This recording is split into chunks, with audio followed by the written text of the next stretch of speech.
তোমার কি প্রয়োজন?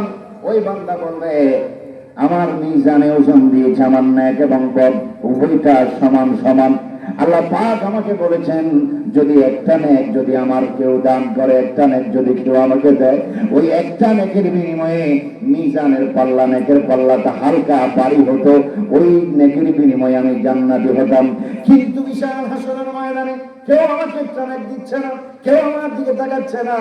ওই বান্দাটা কেঁদে কেঁদে বলবে, ও আল্লাহর বান্দা, জীবনে আমি জীবনে আমি নেক কামাইতে পারিনি, আমি গুনাহ করেছি, একটা নেক মাত্র আমার আমলনামায়, ওই একটা নেক দিয়ে আমি আজকে হাসরের ময়দানে থেকে পার হতে পারবো না। ওই একটা নেকের বিনিময়ে জান্নাত পাওয়ার সম্ভাবনা আমার নাই।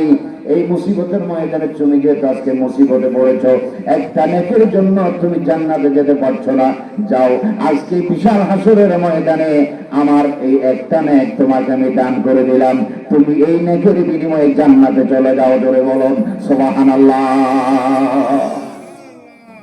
বান্দাটা নেকটা পেয়ে যাবে, আল্লাহ আল্লাহ আল্লাহ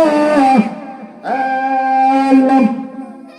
বিশাল হাসরের ময়দানে কেউ আমার দিকে তাকায়নি, একজন বান্দা শুধু একটা নেক আমাকে দিয়েছে, তার শুধু একটা নেক ছিল, আমাকে দিয়েছে। আমার আল্লাহ বলবে, বান্দারে, এই বিশাল হাসরের ময়দানে কে এমন বান্দা যে তোমাকে একটা নেক দান করে আজকে তোমাকে সাহায্য করেছে, তোমাকে দয়া করেছে?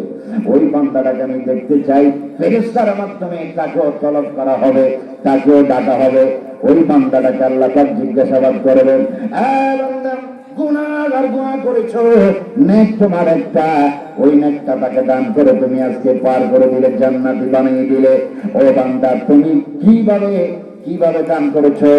ওই বান্দাটা বলবে, আল্লাহ রে, আমি দেখলাম বান্দাটা মুসিবতে, একটা নেকের জন্য বুঝে দোষী হয়ে যাবে, আমার তো নেক নাই, আমার তো গুনাহ, এই একটা নেক দিয়ে আমি হাসরের ময়দানে পার হতে পারবো না, ওই একটা নেক আমি দয়া করে তাকে দান করে দিলাম। আমার আল্লাহ বলবেন, বান্দা, এই হাসরের ময়দানে আমার বান্দাকে একটা নেক দিয়ে তুমি দয়া করেছো, তাকে জান্নাতে বানিয়েছো। তোমার দান, তোমার দয়ার চাইতে আমি আল্লাহর দান এবং দয়া কোটি কোটি কোটি কোটি গুণ বেশি। বান্দারে বান্দা, তুমি শোনো, এই বিশাল হাসরের ময়দানে আমার এই বান্দাকে একটা নেক দান করে তুমি সাহায্য করেছো, দয়া করার কারণে আজকে হাসরের ময়দানে আমি আল্লাহ তোমাকে দয়া করলাম।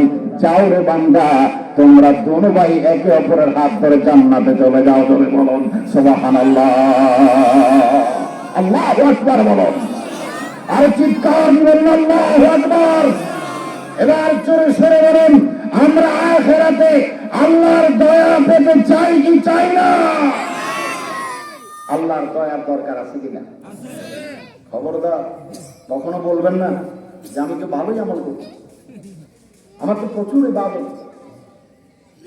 এগুলা মনে মনে আনবেন না, শুধু মনে রাখবেন তেমন কোন ইবাদত করতে পারি না। বাবু, তোমার দয়া ছাড়া, তোমার রহমত ছাড়া কোন উপায় নেই, আল্লাহ কোন ক্ষমতা নাই। আল্লাহ তুমি দয়া করিও, দুনিয়ায় দয়া করিও, আখিরাতে দয়া করিও, হাসরের মাঠে চিৎকার দিব আলহামদুলিল্লাহ।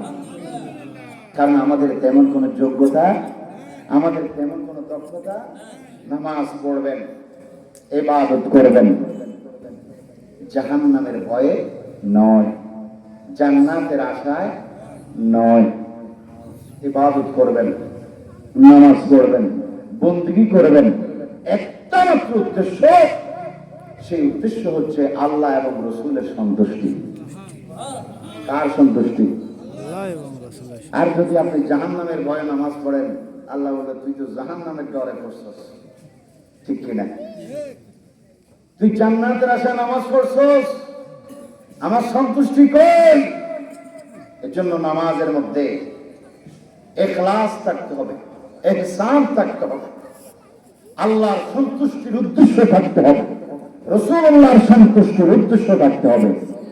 যদি রাসূলুল্লাহর সন্তুষ্টির উদ্দেশ্যে, আল্লাহর সন্তুষ্টির উদ্দেশ্যে যদি নামাজ হয়, ইবাদত হয়, ওই ইবাদত হয়ে যায় জান্নাতে যাওয়ার ওসিলা। চিৎকার দিয়ে বলুন সুবহানাল্লাহ, বলুন আল্লাহু আকবার।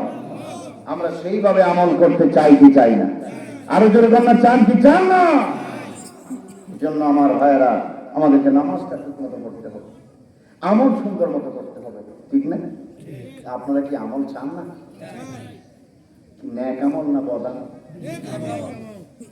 শুধু আমল চাই না ন্যাক আমল চাই? তো ন্যাক আমল চাইলে আমাদেরকে নামাজ বেশি বেশি পড়তে হবে না? বেশি বেশি আমাদেরকে জিকির করতে হবে না? এবার বেশি বেশি করতে হবে। কারণ ভাইয়েরা আমার, জানি না আমাদের হায়াত কতক্ষণ, জানি না আমাদের এই দুনিয়ার বাজেট কতক্ষণ। আজকে রাত্রেও তো আমার তোমার মৃত্যু হতে পারে, এই মুহূর্ত করতে পারি, আগামীকাল রাত ঠিক এই চাইলে আমাদের মধ্যে কেউ আমরা খবরও থাকতে পারি। দেরি করবে না। রাত 2টা বাজে মারা গেছেন, শুধু পরামর্শ করবে কয়টা বাজে জানাজা দেওয়া যায়, পরামর্শ করবে কখন গোসলের ব্যবস্থা করা যায়, জানাজা দেওয়া যায়।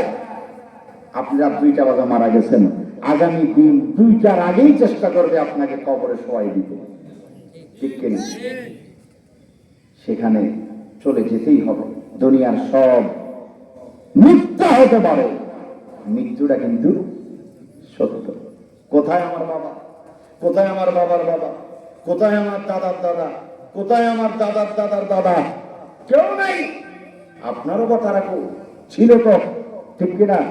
এখন তো নাই, চলে গিয়েছে। কুল্লু নাফসিন যায়িকাতুল মউত।